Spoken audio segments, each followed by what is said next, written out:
Before they were legends. Part 1. The untold journey of a poor boy named John D. Rockefeller, the richest man in modern history, did not grow up rich. He did not inherit stability. He did not grow up in power. He grew up watching his father lie. He grew up watching money disappear. He grew up learning that control was survival. Before the oil empire, before Standard Oil, before the billions, there was a boy in a small wooden house in rural New York, counting coins in the corner, determined that he would never live at the mercy of chaos again. This is not the story of wealth. This is the making of obsession. And by the end of this journey, you may see ambition very differently. A house built on Instability, Richford, New York. A modest wooden farmhouse surrounded by fields that didn't always yield enough. Winter was not poetic here. Winter was survival. The wind cut through the cracks in the walls. Food had to be rationed carefully. Every purchase mattered. Into this uncertain world, John D. Rockefeller was born. No silver spoon, no wealthy inheritance, no powerful family name. Just a boy entering a household where money never stayed long. His father, William Rockefeller, was charming, magnetic, persuasive. He could walk into a room and leave with admiration. He could tell stories that held people captive. He could convince strangers to part with their savings. He sold herbal remedies, promised miracle cures, claimed medical knowledge he did not formally possess. He traveled constantly, collected cash, and then disappeared again. Some considered him a businessman. Others whispered a harsher word. But young John did not judge with words. He judged with patterns. And the pattern was this. Money came in bursts, then it vanished. His father would arrive with confidence and leave with secrets. There is something powerful about a child who grows up unsure of tomorrow. When security is unpredictable, the mind begins searching for control. Some children rebel against chaos. Some collapse under it. Some study it. John Rockefeller studied it. If William Rockefeller represented motion, uncertainty, and spectacle, Eliza Rockefeller represented restraint. She was deeply religious, reserved, steady, frugal to the bone. Where William was expansive, Eliza was measured. Where William gambled, Eliza calculated. She ran the household with precision. No waste, no excess, no indulgence without reason. She taught her children that extravagance was dangerous. Every candle burned too long was wasteful. Now cautiously. Depend on God, but calculate cautiously. Depend on God, but calculate the numbers. That combination, faith and figures, became his internal blueprint. Not emotion, not impulse, structure. Even as a small boy, John noticed something. His father's lifestyle attracted attention. It impressed people. But it did not create stability. His mother's discipline did not impress crowds, but it preserved the household. And so, without fully realizing it, he chose sides. He would not chase applause. He would chase permanence. While other boys played in fields and lost themselves in games, John counted pennies, nickels, expenses. He watched how much flour was used. He tracked what was spent. He listened carefully when adults discussed money. Most children dream about adventure. John began dreaming about control. Here is the layer most people miss. Rockefeller did not start counting coins because he loved money. He started because he feared instability. He had seen money enter the house dramatically and disappear quietly. He had watched confidence leave behind silence. He had watched his mother stretch limited resources with quiet endurance. And somewhere deep inside, a decision formed: I will never live at the mercy of unpredictability. That thought becomes powerful fuel, but it can also become obsession. By the age of 12, John kept a small ledger, a book where he recorded income and expenses. Most boys his age were learning trades. John was learning tracking. He did not just want money. He wanted visibility. He wanted clarity. He wanted to see the numbers, because numbers do not lie. People might, circumstances might, markets might, but numbers, if recorded honestly, tell the truth. And that truth made him feel safe. At 13, something unusual happened. He began lending small amounts of money to neighbors, charging interest. 13. Not because he was ruthless, but because he understood something early. Money that sits still loses power. Money that moves can grow, and growth meant distance from fear. Each transaction was carefully recorded, each repayment tracked. He wasn't playing businessman, he was constructing a shield. William Rockefeller was not entirely absent. When he returned home, he sometimes gave advice. He once reportedly told his son, "Trade. Never buy anything without a profit." But William's life was inconsistent, and inconsistency creates contrast. Young John saw two models: the charismatic risk-taker and the quiet disciplinarian. He absorbed both. From his father, he learned boldness in negotiation. From his mother, he learned restraint. The combination would later become lethal in business. Eventually, the family relocated to Cleveland, Ohio, a growing city. Opportunity simmering beneath the surface. To young John, Cleveland represented something different: possibility. But not flashy possibility, structured possibility. He attended school seriously, not as a chore, as preparation. He was not known as the most brilliant student. He was known as focused, reserved, methodical. While others socialized easily, John observed. He listened. He measured. Even his peers sensed he was different. He wasn't loud. He wasn't theatrical. He was deliberate. Here's where the deeper transformation happens. When you grow up with instability, you often make a subconscious vow. You promise yourself something. For some, it's, "I will never be poor." For others, "I will never depend on anyone." For John Rockefeller, the vow was this: I will control the system, not participate in it, not gamble inside it, control it. And that vow is forming right here, in this modest farmhouse, in this disciplined household, in these quiet moments with ledgers and coins. Scarcity shapes differently than abundance. Abundance teaches expansion. Scarcity teaches precision. Rockefeller grew up in precision. He learned that small leaks sink ships. He learned that waste accumulates. He learned that reputation matters, because in small towns, reputation spreads faster than income. And he saw what a complicated reputation did to his father. So he cultivated something different: reliability, trustworthiness, consistency. Even as a teenager, employers noticed it. He showed up early, left late, took tasks seriously, not because he loved the work, but because work meant stability. At 16, he made a decision.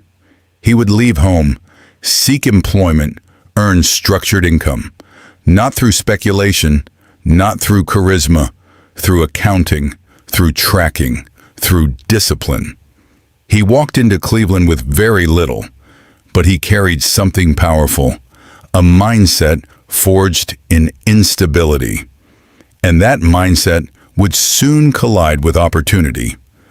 But here is the question that changes everything. Was John D. Rockefeller building wealth or building protection against his childhood? Because the oil empire, the monopolies, the billions, they all begin here, with a boy in a cold farmhouse, counting coins, determined that unpredictability would never define him again. And what happens next is where discipline turns into domination. Learning control. At 16, John Rockefeller made a quiet decision that would change everything.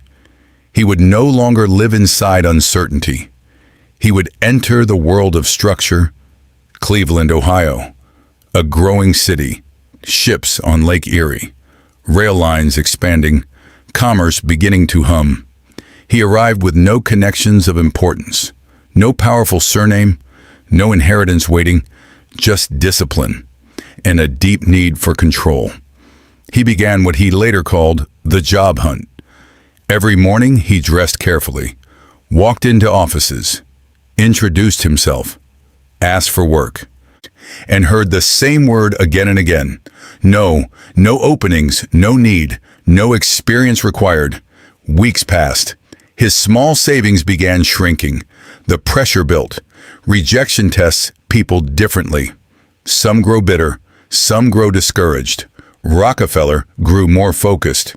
He adjusted his approach, refined his pitch, studied the businesses he entered. If he couldn't get hired yet, he would at least learn. He watched how clerks handled invoices. He noticed which offices seemed organized, which seemed chaotic. Even in rejection, he was observing systems. Then finally, an opportunity. A small produce commission firm, Hewitt and Tuttle. They needed a junior bookkeeper. The pay, $16 a month. $16, not impressive, not life-changing, but consistent. And to Rockefeller, consistency was power. He later marked the day he got that job as one of the most important of his life. Because this wasn't just employment. This was structure. Most young clerks would have treated bookkeeping as routine. Columns, debits, credits, paperwork. Rockefeller treated it like anatomy. He dissected numbers. He didn't just write them down. He studied their movement. Where did the money originate? Where did it disappear? Why did certain transactions produce profit while others barely broke even? He wasn't satisfied with recording reality. He wanted to understand the mechanics behind it. He began noticing inefficiencies, freight charges that could be negotiated, suppliers that offered inconsistent pricing, seasonal fluctuations in demand. He realized something powerful. Business is not about excitement. It is about margins. And margins are hidden in details. While others worked for wages, Rockefeller was studying systems. There is a moment in every ambitious life where survival turns into strategy. For Rockefeller, that moment happened in those ledger books. The anxiety of childhood began transforming into clarity. Numbers created predictability. Predictability created calm. And calm created power. He no longer felt like the boy watching money disappear. He felt like the young man who could track every movement. Control was no longer imagined, it was practiced. But here's what makes this phase critical. Rockefeller wasn't just learning bookkeeping, he was learning leverage. And leverage would soon collide with an industry that ran on chaos. The early 1860s. News began traveling through business circles. Oil had been struck in Pennsylvania. At first, it sounded like rumor. Then speculation. Then reality. Black liquid, pulled from the earth, refined into kerosene, used for lighting. Suddenly, a new commodity was exploding. Investors rushed in. Drillers gambled wildly. Fortunes were made overnight and lost just as quickly. Cleveland buzzed with conversation. Oil, pipelines, refineries, rail contracts. It was a frenzy. And frenzies create two kinds of people, gamblers and strategist. Rockefeller did not rush to drill. He did not rush to speculate. He asked a different question. If oil is being pulled from the ground, who controls what happens next? Most people saw oil as opportunity for rapid wealth. Rockefeller saw instability. Too many new entrants, too little coordination, prices swinging violently. He had grown up in volatility. He had no interest in living in it again. Instead of drilling for oil, he began studying refining. Refining was less glamorous, but more controllable. Crude oil needed to be processed, purified, standardized. If drilling was chaos, refining could be systematized, and Rockefeller understood systems. He joined forces with Maurice Clark, a merchant he had known through business circles. Together, they entered the refining business. Not recklessly, carefully.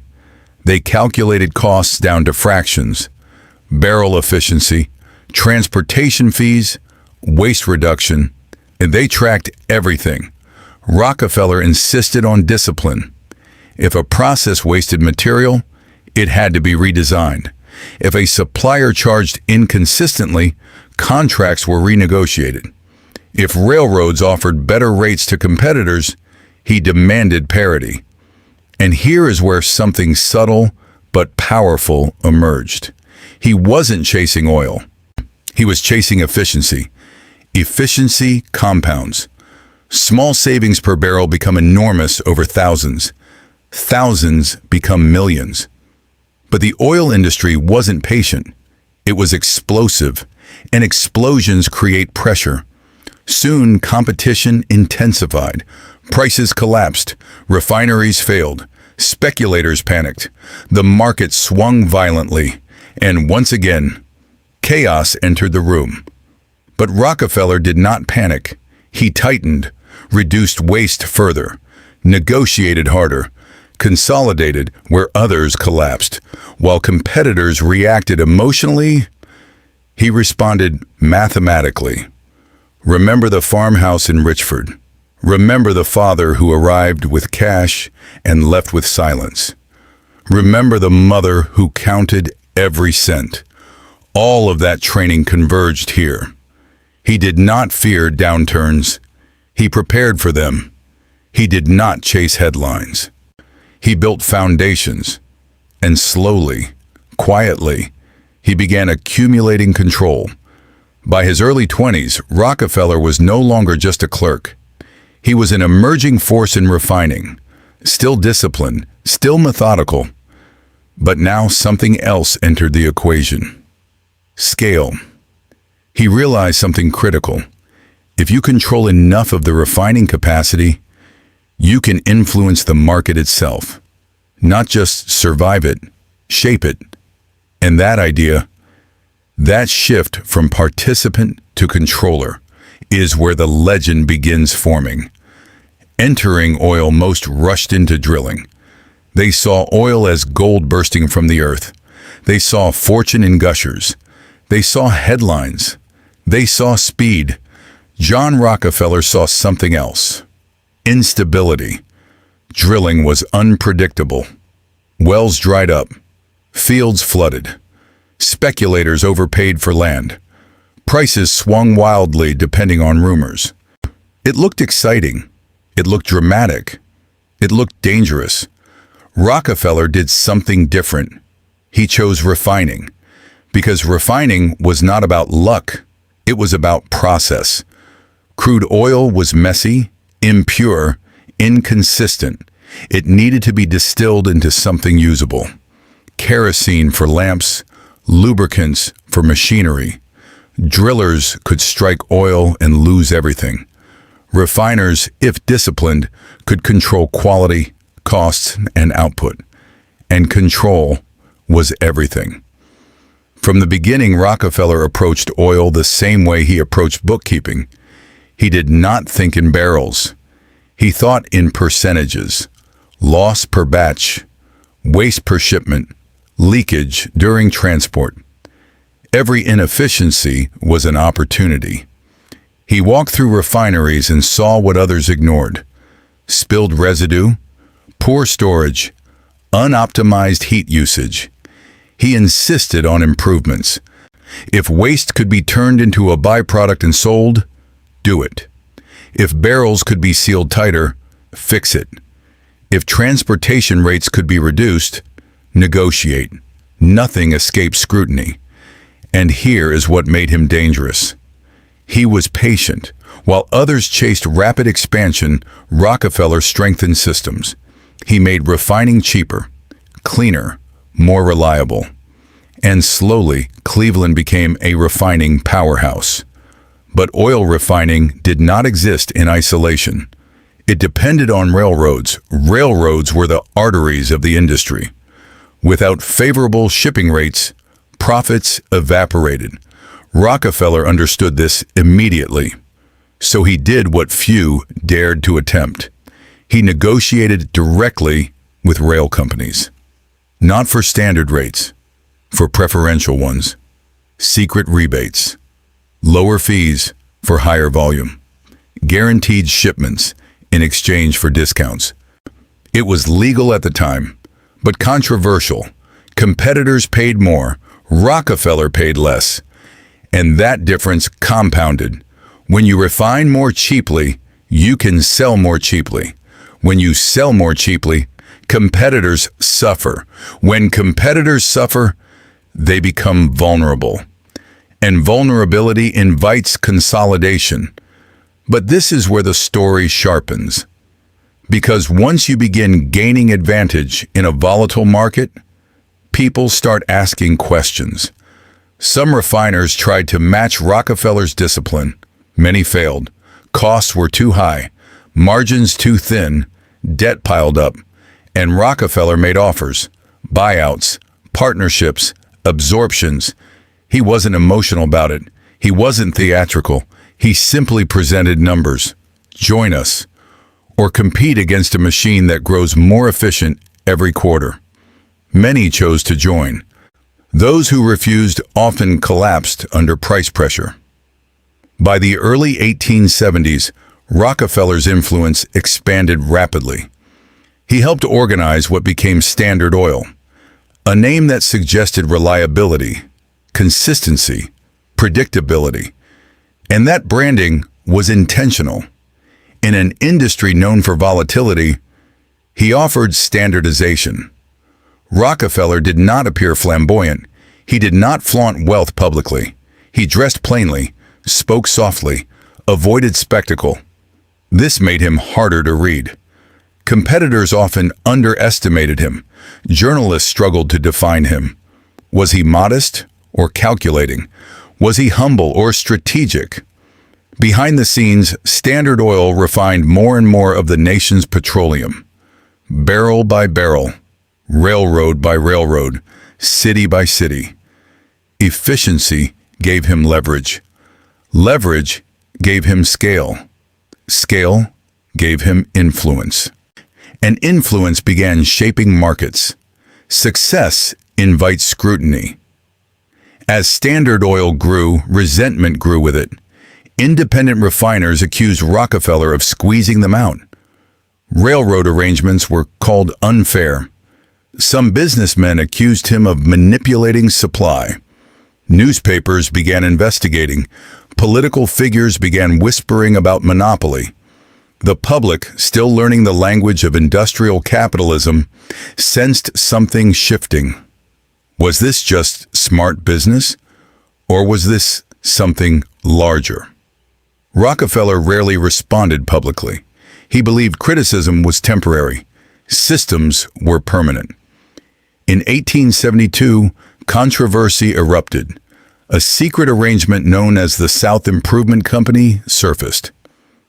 It involved railroads offering preferential treatment to select refiners, including Rockefeller's network. When news broke, outrage followed. To supporters, he was brilliant. To supporters, he was brilliant. To critics, he was dangerous. And reputations, once shaped, rarely disappear. But here's something critical. Rockefeller did not see himself as villainous. He saw himself as rational.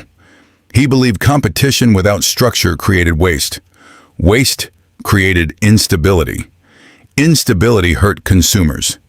If Standard Oil could produce cheaper kerosene, was that not beneficial? If consolidation eliminated inefficiency, was that not progress? This was not greed in his mind. It was optimization. And optimization, taken far enough, becomes dominance. But dominance has a tipping point. And when one company begins controlling most of an industry, the conversation shifts from admiration to alarm. By the late 1870s, Standard Oil controlled the majority of oil refining in the United States. That number approached staggering levels, upwards of 80 to 90% of capacity. Such control had never been seen in modern American business. Rockefeller did not need to shout. He did not need to boast. The numbers spoke loudly. Competitors vanished. Investors watched in awe. Politicians watched carefully. The question was no longer whether Standard Oil was successful. The question was whether it was too powerful. And here lies one of the most fascinating contrasts. The man behind this consolidation was not theatrical, not aggressive in tone, not publicly confrontational. He maintained composure, spoke softly, focused on spreadsheets. That calm exterior amplified fear, because unpredictability is easier to attack. But relentless calm efficiency? That is harder to fight. Remember the farmhouse. Remember instability. Remember the vow to control systems rather than be controlled by them. Every acquisition, every negotiation, every railroad rebate, every consolidation traces back to that origin. Rockefeller did not trust chaos, so he reduced it. Where competitors gambled, he calculated. Where others reacted, he prepared. Where many saw opportunity for fast wealth, he saw opportunity for permanent structure. By now, America was changing. Industrialization accelerating, trust forming, corporate power expanding. Standard Oil became the symbol of this new era. And symbols attract resistance. Journalists sharpened pens. Lawmakers drafted proposals. Public opinion shifted. The quiet refiner from Cleveland was becoming the face of industrial power, and not everyone liked what they saw. But here's the turning point. Efficiency built his empire, but scrutiny would test it. Because when the public begins to fear concentrated power, governments respond. And soon, the system Rockefeller mastered would challenge him in return, and that confrontation would redefine his legacy forever. The monopoly era. By the 1880s, Standard Oil controlled nearly 90% of U.S. oil refining. 90%. That number is difficult to comprehend. It meant that nearly every barrel of refined oil in America passed through a system Rockefeller had influence over. Kerosene for lamps, lubricants for machinery, fuel for growing industries. If oil was the bloodstream of industrial America, Standard Oil had become the heart. And when one heart pumps for the entire body, people begin to worry. For years, Rockefeller had been viewed as efficient, disciplined, brilliant. Now the language changed. Newspapers began using sharper words. Monopoly, trust, consolidation, power. Journalists started investigating how Standard Oil operated. Railroad rebates resurfaced. Acquisition tactics were examined. Competitors told their stories. And slowly, a narrative formed. Rockefeller was no longer just a businessman. He was becoming a symbol. And symbols are powerful because they represent more than themselves. They represent fears. In this case, the fear was simple.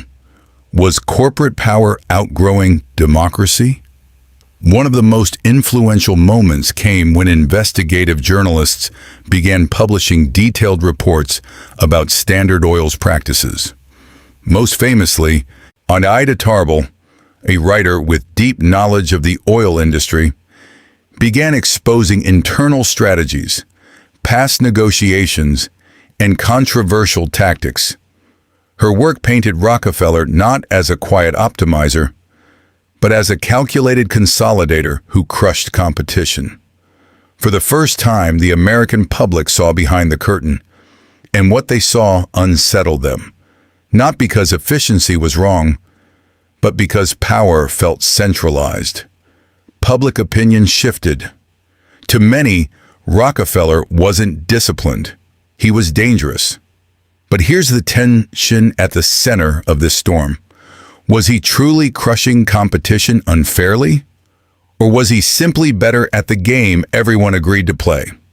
The answer depends on perspective, and perspective shapes history. Throughout the criticism, Rockefeller rarely lashed out publicly. He did not engage in dramatic defenses. He did not storm editorial offices. He remained composed, calculated, almost detached. Some interpreted that as guilt. Others interpreted it as confidence. He believed numbers would justify him. Standard Oil lowered the price of kerosene significantly over time.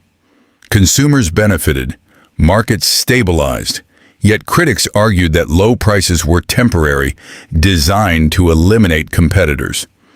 Once dominance was secured, control could tighten. The debate intensified.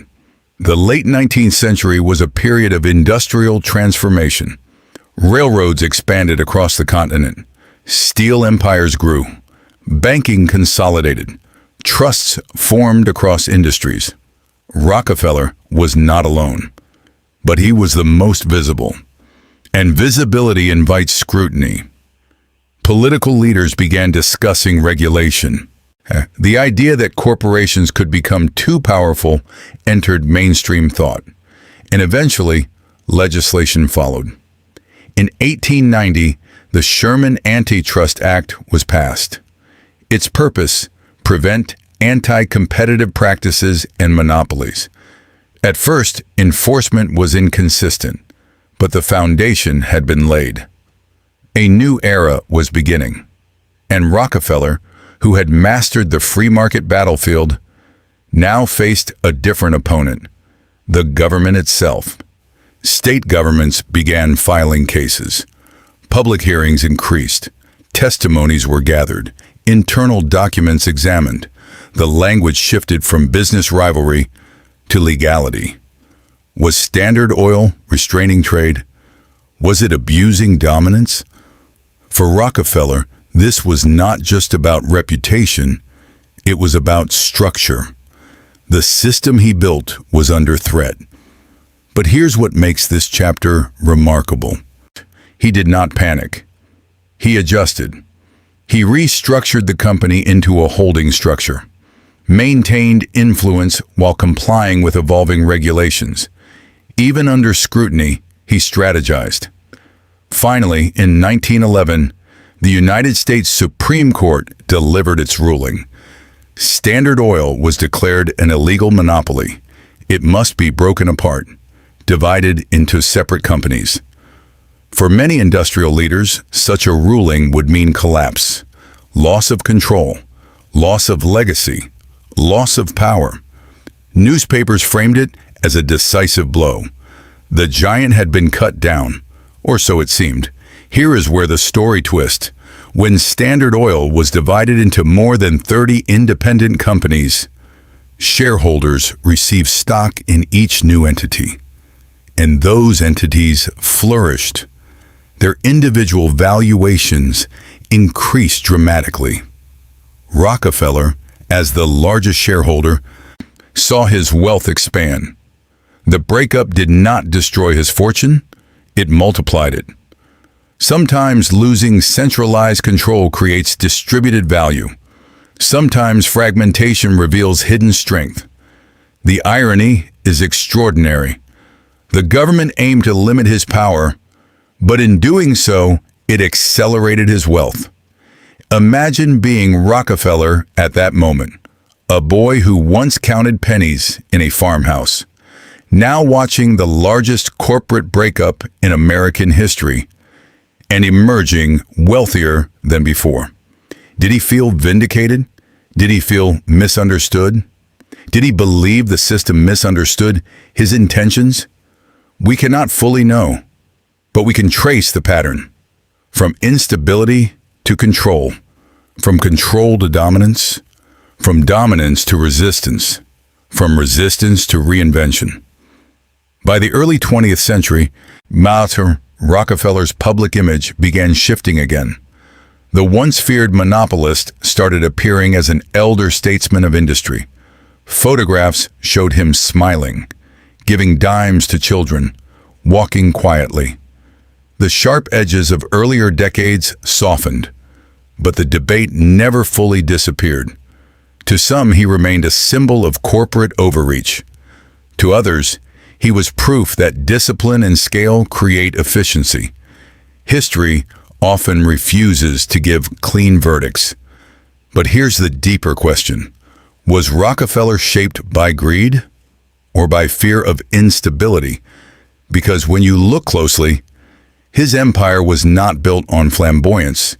It was built on eliminating uncertainty.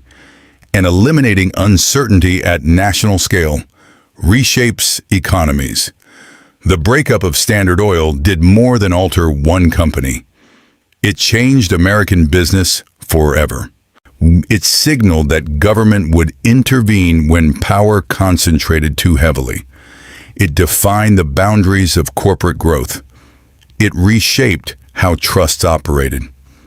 In many ways, Rockefeller forced the nation to define its economic philosophy, and that influence remains visible today. Exxon, Mobil, Chevron, companies that trace lineage back to Standard Oil. The fragments of his empire still move through global markets. The system he engineered never truly disappeared. It evolved. But wealth was no longer the central chapter of his life.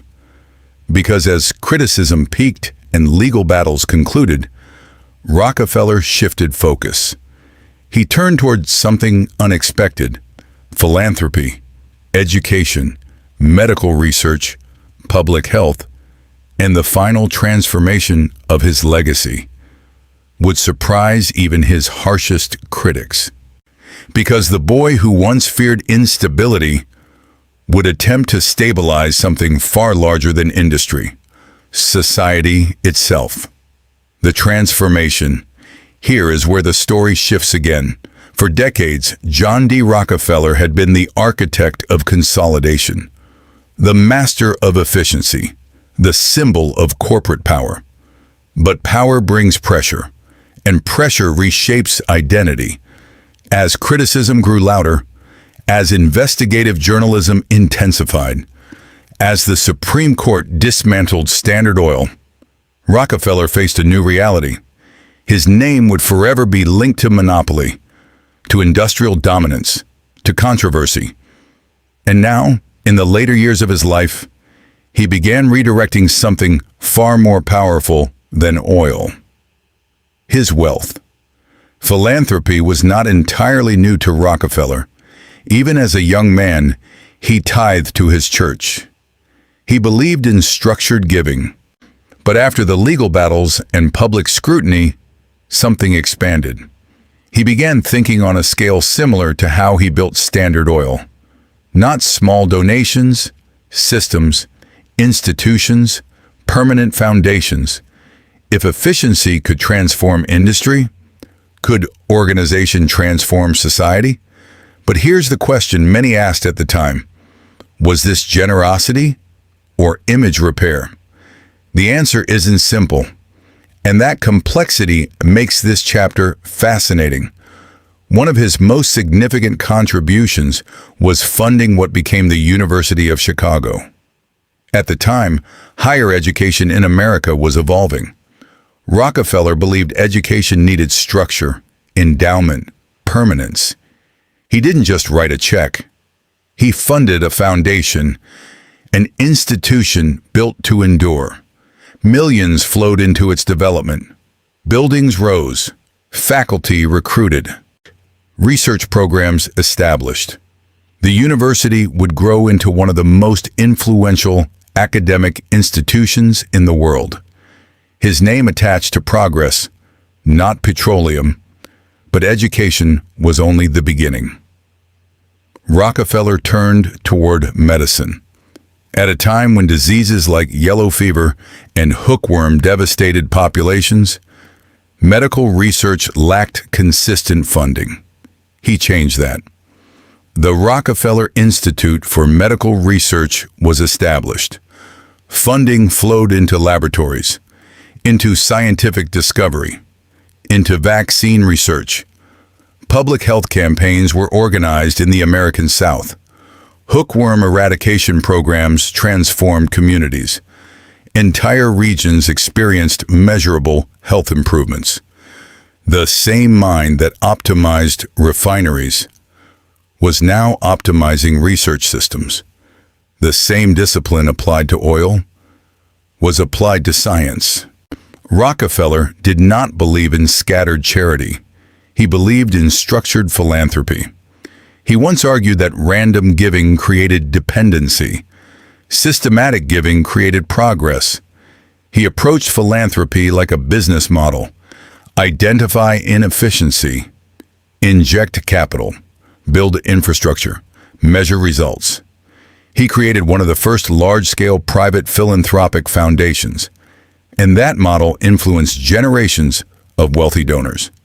Carnegie, Ford, later billionaires.